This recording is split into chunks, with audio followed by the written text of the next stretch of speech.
Hace unos meses, con mucho terror y sorpresa, recibí un like en una aplicación de las que usamos frecuentemente, que provenía de un gran amigo fallecido hace algún tiempo. Y esas circunstancias que seguramente muchos de nosotros hemos experimentado, me hizo indagar como abogado sobre la existencia de registros legales, jurisprudenciales, doctrina o archivos históricos, y por qué no en las grietas de nuestra propia moral, sobre lo siguiente, y que por supuesto justifica concretamente este capítulo de podcast. ¿Los fantasmas y los muertos tienen derechos? Y con esto por supuesto no me refiero a los ocupas de casas abandonadas o cementerios, ¿no? Ocupas espectrales, quiero decir.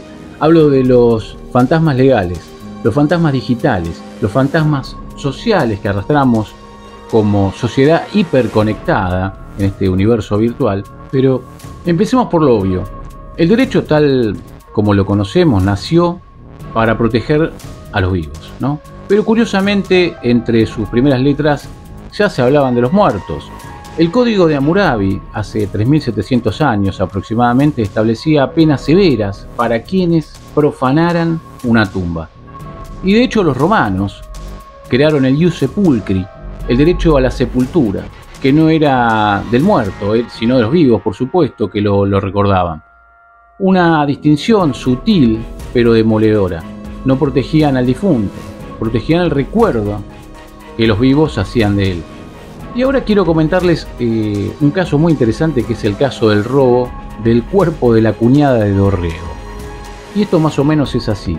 El 24 de agosto de 1881, un grupo de delincuentes autodenominado los Caballeros de la Noche, liderados por un impostor francés que se hacía pasar por conde, un tal Enrique Desbaret o algo así, junto a cómplices locales, entre ellos un comisario corrupto llamado Manuel Pinedo, profanaron la tumba de Inés Dorrego de Escalada.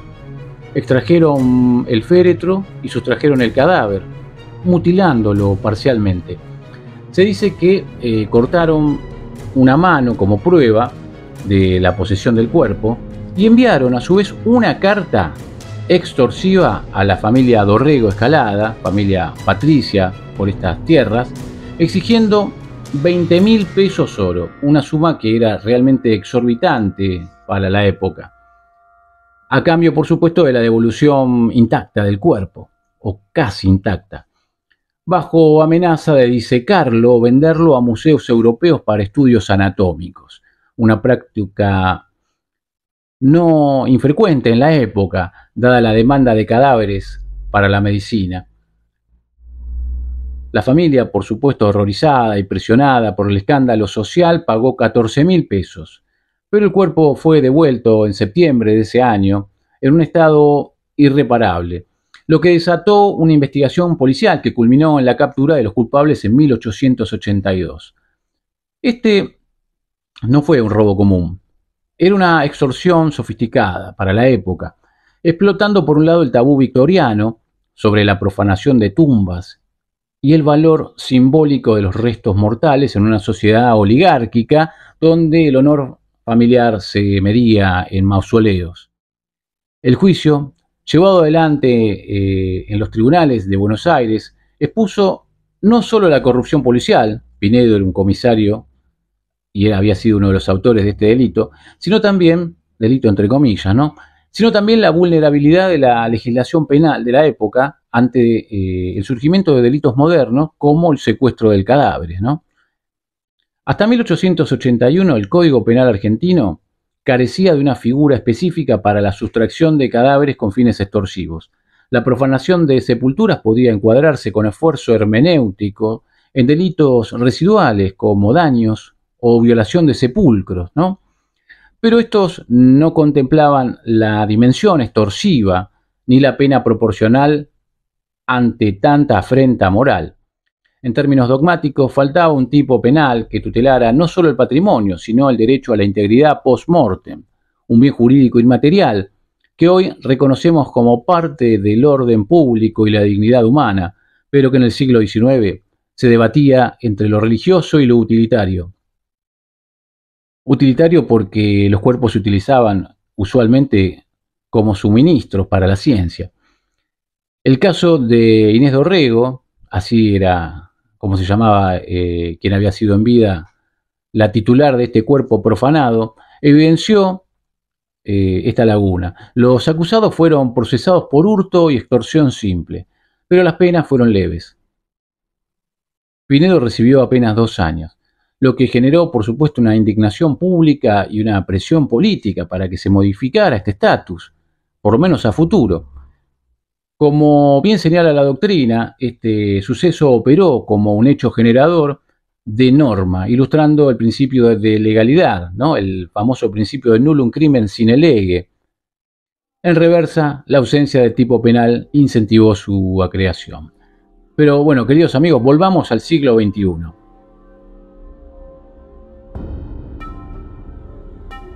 Hoy, quien no está físicamente entre nosotros puede vivir eternamente en forma digital, un fantasma digital.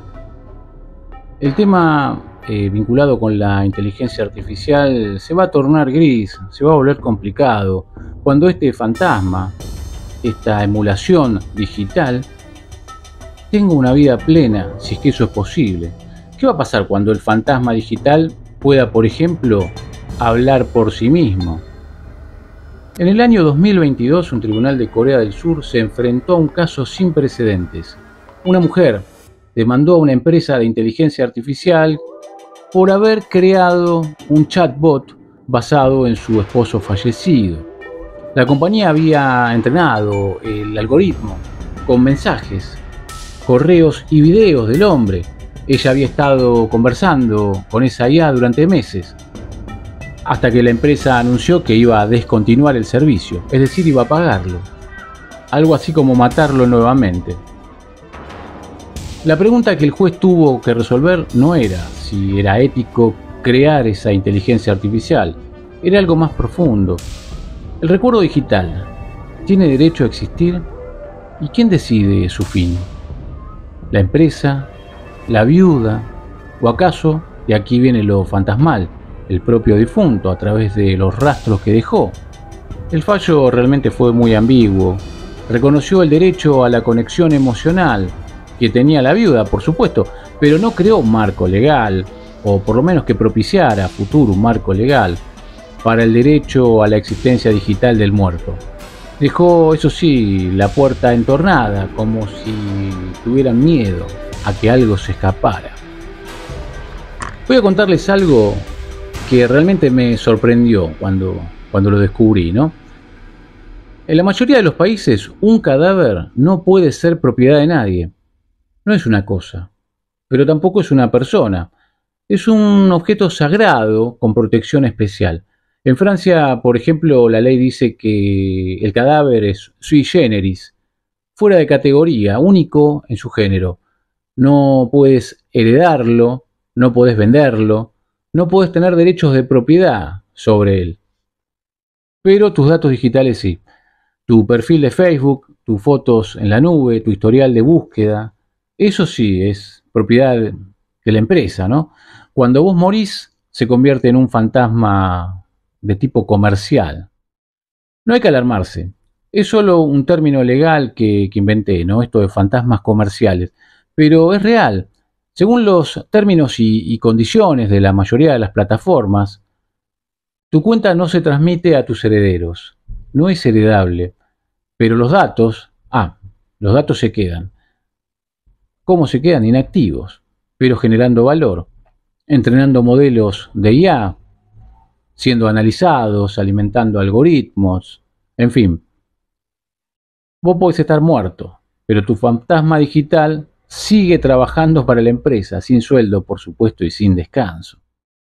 En el año 2019, la alemana Heidi H., llamémosla así, falleció en un accidente. Su familia quería acceder a su cuenta de Facebook. ¿Para qué? Para tener sus fotos. La red social se negó. Invocó la privacidad del usuario. Pero Heidi ya no podía reclamar su privacidad. Por supuesto, estaba muerta. Facebook, sin dudarlo, seguía usando el perfil, ¿no? anonimizado, claro, para entrenar sus algoritmos de reconocimiento facial. La familia llevó el caso también a la justicia y perdió. Perdieron porque el derecho de Heidi a la privacidad, curiosamente, sobrevivía más allá de su muerte. Dicho en otros términos, no entraba en el acervo hereditario, pero solo para proteger los intereses de la empresa. Para eso sobrevivía más allá de la muerte de Heidi. Hasta acá el quid de la cuestión. Nosotros protegemos el recuerdo de los muertos, mientras ese recuerdo no moleste a los vivos, mientras no cuestione quién tiene el poder sobre su existencia. Pero vamos a cambiar un poco de foco, porque no todos los fantasmas están muertos. En Argentina, los psicólogos sociales hablan de los fantasmas del Estado, los 30.000 desaparecidos de la última dictadura, personas cuyo cuerpo nunca fue encontrado, pero cuya existencia jurídica siguió en suspenso.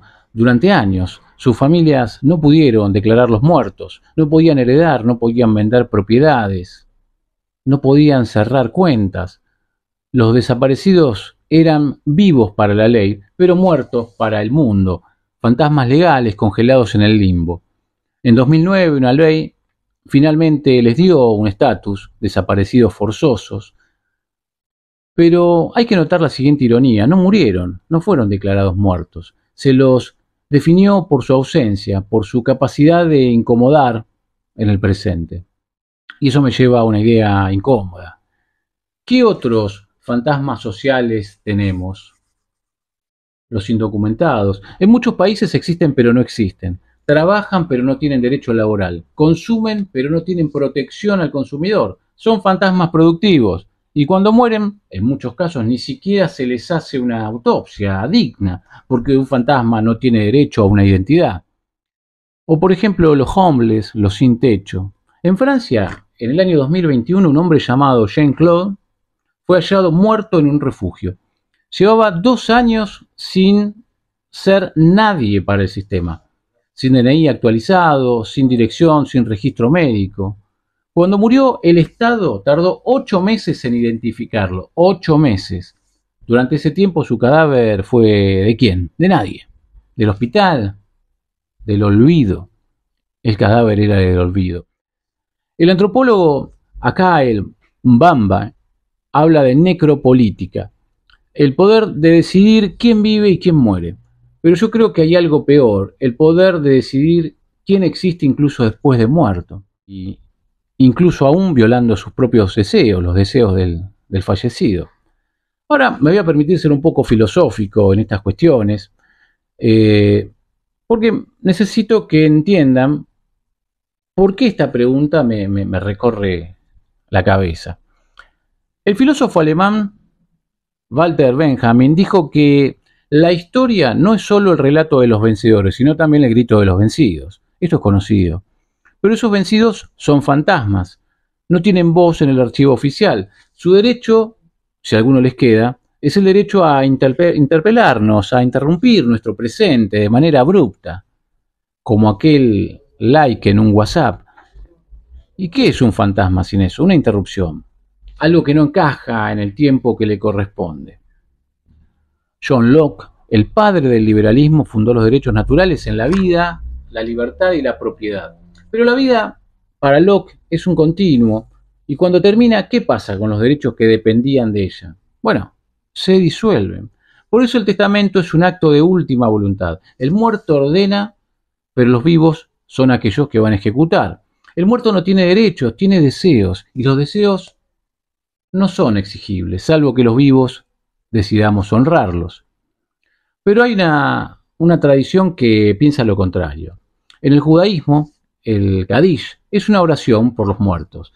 No es para que ellos descansen en paz, es para que nosotros no los olvidemos. El deber recae sobre los vivos. Sí, pero ¿por qué? ¿Por mera piedad? No. Es porque la identidad del que reza depende del que ya no está. El fantasma me constituye a mí mismo. En la filosofía africana, el concepto de Ubuntu dice soy porque somos. Y ese somos incluye a los ancestros. Ellos no son pasado, son presente. Y si son presente, tienen derecho a ser consultados, por lo menos me parece. a que no los distorsionemos. Aquí está la siguiente hipótesis entonces. El derecho del fantasma no es el derecho a existir, sino el derecho a ser recordado correctamente, no a la inmortalidad, sino a la fidelidad, a que no seamos caricaturas de su complejidad. Porque el derecho occidental no puede procesar eso, necesita un sujeto claro, un demandante. ¿Y cómo demanda un muerto? ¿A través de un representante? ¿Pero quién lo elige? ¿La familia, el Estado, la IA que lo simula? Vengan conmigo al año 2024. Una startup llamada Eternos lanzó un servicio por $200, $200 al mes. ¿Para qué? Para mantener activa tu cuenta de redes sociales después de tu muerte. Este servicio incluye, por supuesto, la publicación de posts generados por IA entrenada, con todo tu historial digital. Responden mensajes, por supuesto, reaccionan, con lo cual tu muerte digital es reversible. Este es el supuesto claro de que sos un fantasma activo. En los términos del servicio, que casi nadie lee, hay una cláusula que dice lo siguiente: el usuario renuncia al derecho de ser olvidado post-mortem, es decir, tu fantasma firma por vos que no quiere descansar. ¿Es válido eso? ¿Puede tu yo de hoy atar las manos de tu yo de mañana muerto? El abogado de la empresa lo explica así: no es el muerto quien contrata, es el vivo protegiendo su legado. Clásico. El muerto no tiene voz, pero sus decisiones lo atan al presente. En el año 2023, una madre de Texas usó un software similar para reunirse con su hija, fallecida a los 14 años. La IA generó una conversación de voz. La mujer habló con su hija muerta durante meses y luego la empresa actualizó el algoritmo. Otra historia similar. La voz cambió, la personalidad se volvió otra. La madre demandó, dijo que la empresa había asesinado a su hija 2 veces. Perdió el caso. El juez argumentó que no había persona dañada, solo una simulación. El fantasma no tenía derecho a ser fiel a su original, porque no era un eco, y los ecos no tienen derechos. Pero yo me pregunto, ¿quién sufre el daño? No el muerto, no la IA, la viva, la que recuerda. El derecho del fantasma es, al final, el derecho del vivo a no ser traicionado por su memoria. Queridos pasajeros de la noche, llegamos al final de este viaje y tal vez se sientan como yo, con más preguntas que respuestas, pero eso es bueno, es un buen disparador. Las preguntas son lo único que los fantasmas pueden hacer bien. Veamos lo que hemos desenterrado. 1. Primer punto, el derecho occidental protege a los muertos, pero solo con extensión de los vivos. No hay derecho autónomo post-mortem. 2. Eso se rompe con la digitalización. Ahora los muertos tienen agencia persistente y el sistema no sabe cómo reaccionar. 3. Los fantasmas sociales, los invisibles, los desaparecidos, los olvidados, nos interpelan más fuerte que cualquier espectro. Su limbo legal es el espejo de nuestra selectiva moral. 4. Y por último, el sufrimiento real no es del muerto, sino del vivo que recuerda. El derecho del fantasma es en realidad nuestro derecho a un recuerdo ético. Pero si ustedes me permiten, hay una quinta vuelta de tuerca, y es esta. ¿Qué pasa si el fantasma no quiere ser recordado? En el año 2020, un programador holandés llamado S, lo llamaremos así, S, dejó un testamento digital. En él pedía expresamente que todos sus datos fueran borrados, que su perfil de LinkedIn, su repositorio de GitHub, su blog desaparecieran. No quería fantasma digital, quería el silencio. Su familia no lo entendió. Mantuvieron activo el blog en su memoria. Cada post que él había escrito seguía recibiendo comentarios. Su firma seguía viva. Su fantasma lo odiaba. ¿Cómo sabemos? Porque en su último post escribió: no quiero ser recordado, quiero ser libre. ¿Puede un vivo renunciar al derecho a ser recordado? Y si ese es el verdadero derecho del fantasma, me pregunto, el derecho al olvido ético, yo creo, y esto solo lo que creo, ¿no? Que el derecho del fantasma es el derecho a la incomodidad, a no dejarnos tranquilos, a no ser un producto, ni un archivo, ni un mártir, a ser lo que fue, una simple persona. Y las personas, vivas o muertas, tienen una característica, son imposibles de encasillar. Así que bueno, queridos amigos, acá termina este nuevo episodio, pero no la pregunta. Si alguna vez reciben un mail sin remitente, si se topan con un perfil digital que debería no estar porque esa persona ya no se encuentra entre nosotros, o si cruzan por la calle con alguien que existe pero no existe, pregúntenle, ¿qué derecho le debo? ¿El de recordarlo? ¿El de olvidarlo? ¿El dejarlo ser fantasma? Y si la respuesta es, por supuesto, inquietante, bueno, quizás es que el fantasma está haciendo de las suyas. Este ha sido un capítulo más para este podcast que llamamos Pasajeros de la Noche. Mi nombre es Roberto Carlos Suárez y los dejo con el silencio que ellos nunca tuvieron.